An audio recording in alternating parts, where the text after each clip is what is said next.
আসসালামু আলাইকুম প্রিয় নোয়াখালীবাসী ভাই।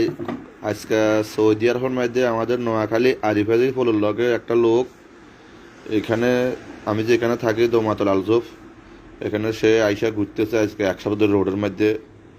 তো তার বিষয়ে তার থেকে শুনেন। আমি আইনে এখন দোকানে আনি বসাইছি। কি হয়েছে বলেন, আপনার নাম কি? আলাউদ্দিন। আলাউদ্দিন। বাড়ি কোন জায়গায়?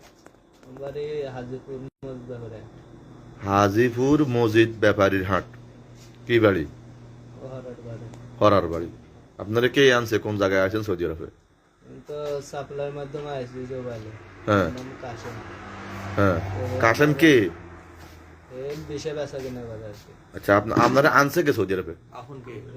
আমার চাচা শ্বশুর হয়। সাদা শ্বশুর আনছে, হ্যাঁ। তারপরে তো আমার টাকা পয়সা দেয় না, মারধর করে, এই কারণে হেরোইন চালু। এর থেকে কয় মাস ছিলেন ওইখানে? 5 মাস। 5 মাসে বেতন টেতন দেয় নাই? দেয় না। তো এখানে কিভাবে আসছেন? আপনার জোবাইল থেকে তো এখানে অনেক দূরে।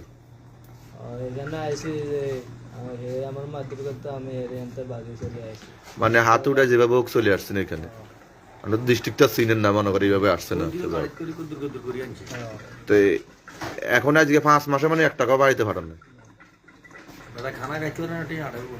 শুনেন আপনারা, যে আপন চাচা শ্বশুরে আনছে, সে আইনা মনে করো 5টা মাস সাপ্লাইর কোম্পানি দিয়া কাম টাম টাকা টুকা দেয় না, আরো মাইদর করতেছে। আমাকে নোয়াখালীর চমনির লগে হাজিপুর হারিফাজি ফলোর কাছে দিয়ে বাড়ি ওইখানে।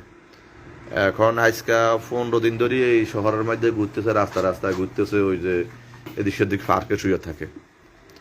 এখন আমারে একটা লোকে মনে করো যে বলছিল, বলার পরে দিয়ে আমার বিশ্বাস হয় না। তো আজকে আবার আমার বাতিজার সাথে দেখা হয়েছে। দেখ,